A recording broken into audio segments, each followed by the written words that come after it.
তো নমস্কার বন্ধুরা, তোমরা কেমন আছো? আশা করি খুবই ভালো আছো।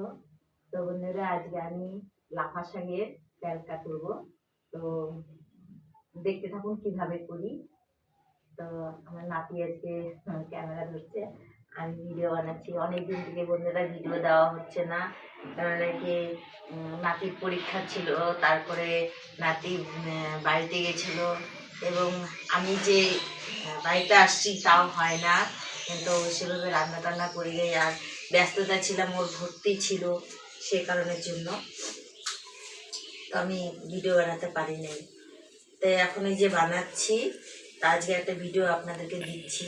এই যে লাফা শাকের প্যালকা বানাবো, আর দেখতে থাকুন।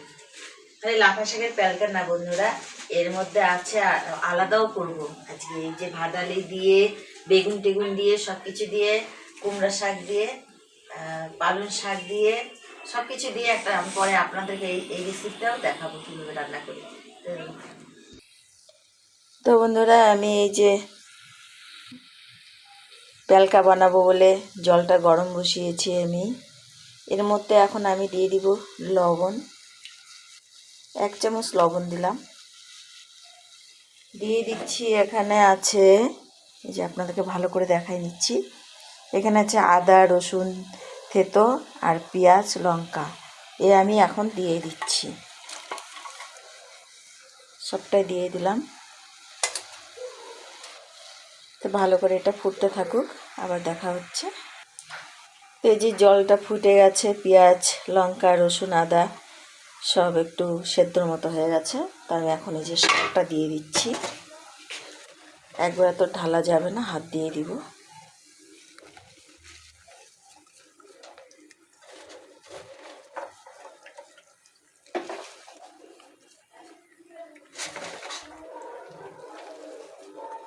আজকে 2 রকমের শাক হবে, কেন আমরা শাক খাইতে খুব পছন্দ করি, সেই কারণের জন্য আজ আর অন্য কিছু রান্না হবে না। তো এরকম একটা যদি কাঠের হাতা বা খুন্তি যাই হোক, হাতায় বা লাঠি, কাঠের হলে খুব ভালো হয়, শাকটা ভালো মজে। আর স্টিলের জিনিস লোহার জিনিস যদি আপনারা মানে শাকে ইয়ে করেন, তার শাকটা না গলে না ভালো। এই কারণের জন্য আমি সবসময়ের জন্য আগে তো ডাল ঘুটনির পেছনটা দিয়ে ঘষতাম, মানে ঘুরতাম। আর এখন হচ্ছে আমি বানিয়ে নিয়েছি দুটা, একটা কাঠের খুন্তি আছে, একটা লাঠি আছে, এই দিয়ে আমি বানিয়ে নিয়েছি, এই দিয়ে ঘাটি। তো এটা হতে থাক, আমি দেখি জল আসছে নাকি, আবার জলটা নিয়ে আসি। রাস্তার কলের থেকে জল আনতে হয়। তো আর একটা জিনিস আপনাদেরকে দেখাইনি, একটা জিনিস দিতে হবে, সেটা হচ্ছে এই যে খাওয়ার সোডা। খাওয়ার সোডাটা দিলে পরে ভালো হয়। তা আমি এরকম করে দিয়ে রাখি, আর দিয়ে একটু ঘেটে দিই। তো ভালো করে হতে থাক।